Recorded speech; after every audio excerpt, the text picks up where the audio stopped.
dilakukan pagi-pagi sekali loh, supaya ikannya tidak stres saat ditangkap. Kalau sampai stres, dagingnya nanti tidak enak. Paman Najik sudah menunggu di tambak. Tiap kolam seperti ini biasa dipanennya setiap 7 bulan sekali. Bayangkan, kolam tambak ini luasnya hampir sebesar lapangan sepak bola. Berapa banyak bandeng yang bisa kami dapatkan dari panen kali ini ya? Kalian harus tetap kompak, Lang. Pegang terus jaringnya, jangan lepas.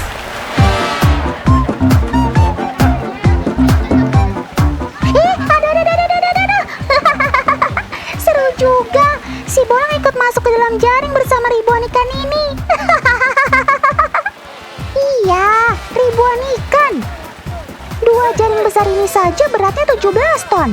Sekarang saatnya kita angkut hasil panen ikan bandeng. Ada 7 perahu besar, masing-masing siap mengangkut 2,5 ton ikan bandeng segar. Jangan lupa, ikan hasil tangkapan tetap harus diberi es balok. Ini dilakukan supaya ikan tetap segar dan awet. Tentu saja, ikan gak mudah busuk dan tetap segar walaupun harus menempuh perjalanan jauh. Asik! Terima kasih, Paman. Ikan bandengnya bisa diolah jadi makanan yang enak.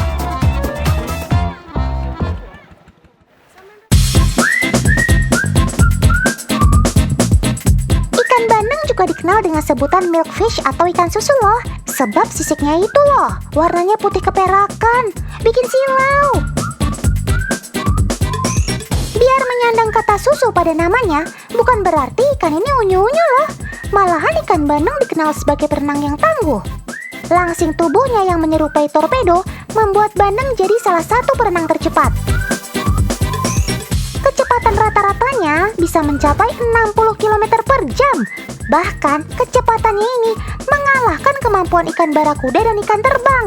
Keren maks, alias keren maksimal ya.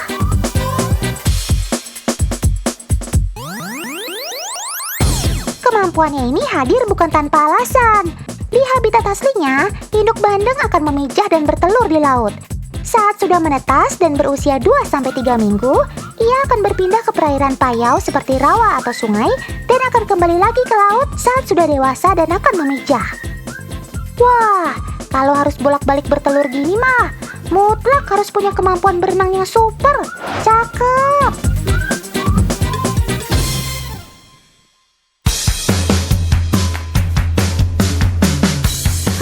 Paman nelayan mau kemana tuh? Heboh banget. Iya tahu. Otan tahu mau tangkap ikan. Tapi ikan apa?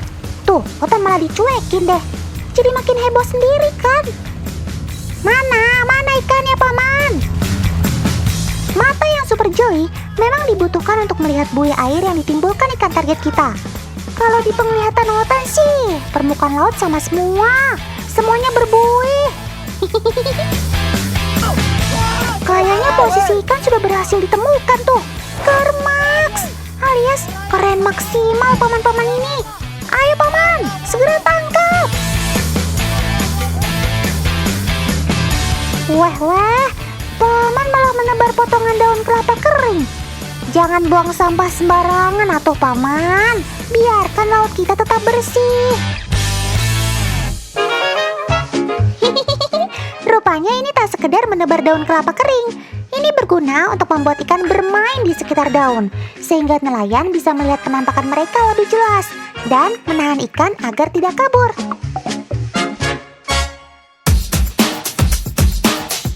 Baiklah, posisi target sudah terkunci. Kini saatnya melepas jaring. Jaring yang digunakan ini dikenal dengan istilah puka cincin. Bentuk jaring ini seperti mangkok ketika di dalam air, teman.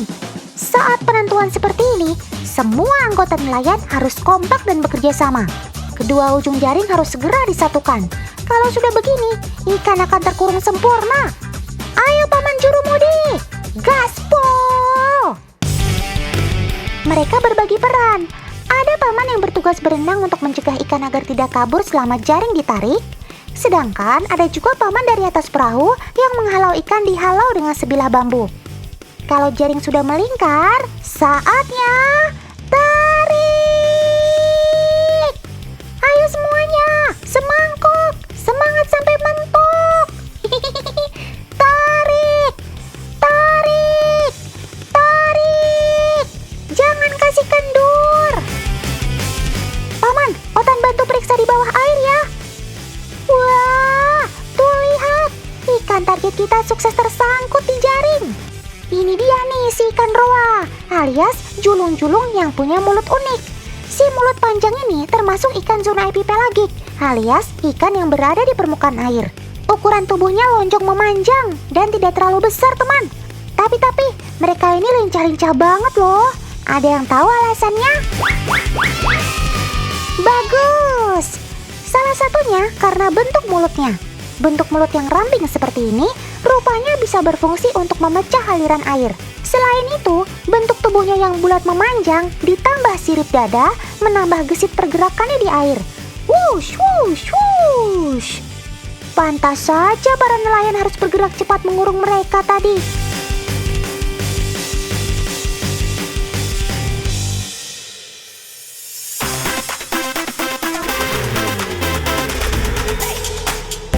Tapi kalau sudah terjebak begini, Otan sekalipun gak bisa menolong, Sob. Paman, lumayan nih hasil tangkapan kita hari ini. Memang deh, kalau mau berusaha, selalu ada jalan. Ayo yang di rumah, mau pesan berapa kilo? Bebas ongkir, alias ongkos kirim deh. BTW, bila musim julung-julung tiba, nelayan hanya butuh sekali lepas jaring untuk mendapatkan 1 ton ikan. Wah, satu desa bisa makan ikan gratis nih.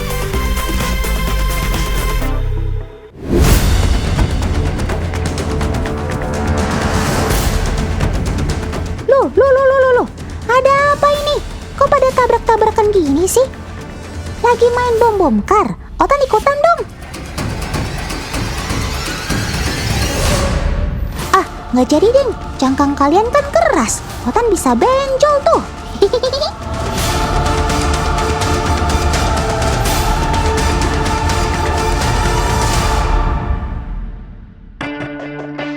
Mereka ini bukan sedang main bom kar loh ya.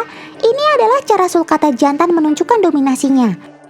Mereka akan saling dorong hingga salah satunya mundur atau menyingkir.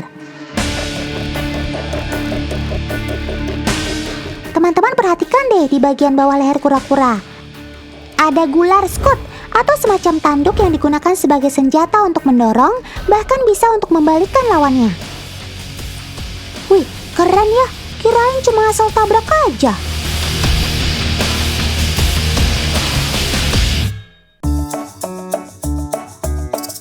Satu lagi nih alat pertahanan diri kura-kura sulcata. Selain cangkang keras dan tanduk di bawah lehernya, sulcata punya kaki depan yang memiliki fungsi unik. Gak cuma manjur digunakan untuk menggali tanah, tangan sulcata juga digunakan sebagai perlindungan terakhir dari pemangsa. Ketika berusaha melindungi diri, kura-kura akan memasukkan bagian tubuhnya ke dalam cangkang atau karapas. Nah, tangan sulcata memiliki tanduk-tanduk kecil dan keras, akan menutup bagian kepala secara sempurna. Wih, pemangsa pasti pikir-pikir deh kalau lihat tanganmu yang sangar itu, Sob.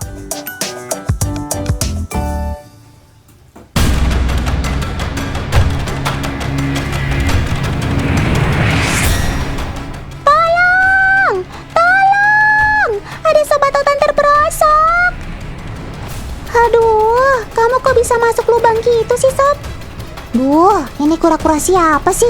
Kok tega-teganya kura-kura sultan dibiarin masuk ke lubang? Gak tahu apa ya, kalau kura-kura jenis ini harganya selangit.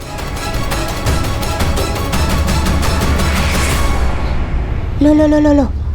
Itu kan telur. Wah, selamat ya kura-kura. Sebentar lagi kamu mau jadi ibu.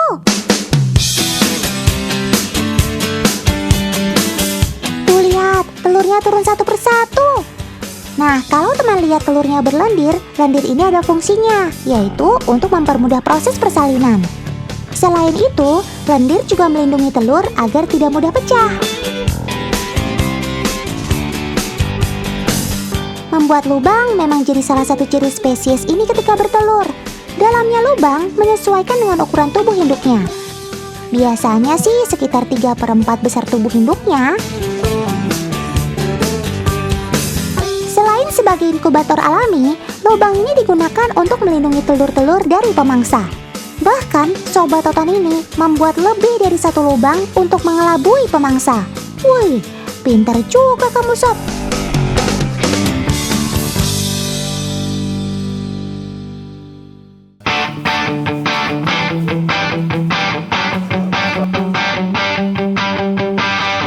Ayo Paman, gali terus. Tadi telurnya ada di dalam situ kok. Teman-teman gak usah curiga dulu ya. Paman ini bukan mau curi telur, tapi ia memang pemilik kura-kura sulcata tadi. Paman Randy merupakan salah satu peternak yang berhasil membudidaya kura-kura sulcata. Nah, itu telurnya ketemu. Sekarang kita letakkan di tempat penetasan ya. Dalam 1 tahun, kura-kura sulcata bisa 5 hingga 6 kali bertelur loh. Dan setiap bertelur bisa menghasilkan 10 hingga 13 butir. Wah, Sob, kayaknya kamu memegang teguh pedoman banyak anak banyak rejeki ya.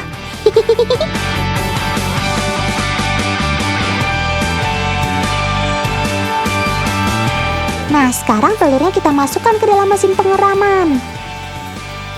Mesin ini akan menjaga suhu pengeraman tetap terjaga, yakni pada suhu sekitar 30 derajat Celcius. Proses pengeramannya sendiri membutuhkan waktu 3 bulan hingga menetas. Nah, itu lihat, sedang ada yang mau menetas. Kita semangatin yuk. Hayo, hayo, hayo.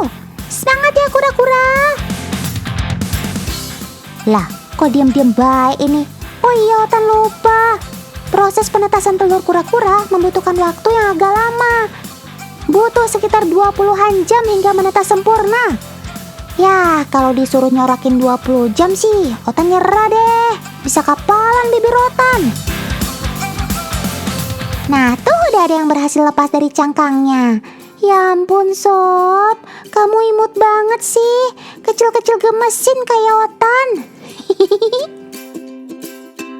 Waduh, langsung lapar kamu, Sob. Baru juga turun cangkang, udah mulai ngunyah aja. Emang di dalam cangkang gak bisa pesan nasi padang ya? Di habitat aslinya, bayi kura-kura ini tidak diasuh oleh induknya. Setelah menetas, mereka harus bisa mencari makan sendiri. Wah, mandiri banget ya kamu, Sob. Cakep.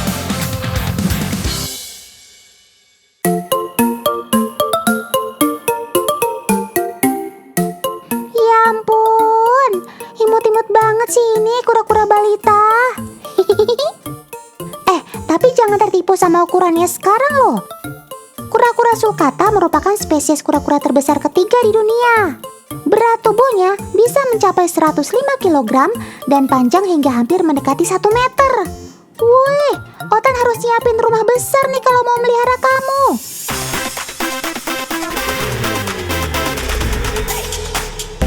Otan sudah tidak meragukan lagi kemampuan kalian, Sob. Sulcata si jago menggali dan Razorback si jago berenang. Tapi Otan mau lihat nih, siapa di antara kalian yang paling jago kabur? Kira-kira kalau kita taruh di wadah seperti ini, mereka bisa kabur nggak ya? Yuk, langsung aja kita mulai. Silakan Kania. Shh, jangan berisik teman. Mereka sedang berkonsentrasi tuh. Wih, ternyata Razorback si kura-kura air merespon duluan. Hayo, hayo. Emang bisa kamu manjat setinggi itu? Mau Otan ambilin tangga nggak? Yalah, kaki kamu panjang banget, Sob. Ternyata si kura-kura air berhasil memanjat keluar, Sob. Luar biasa kamu.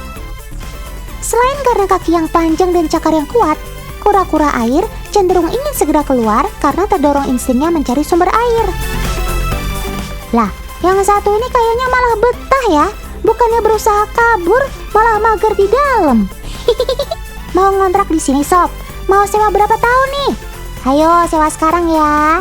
Senin harga naik.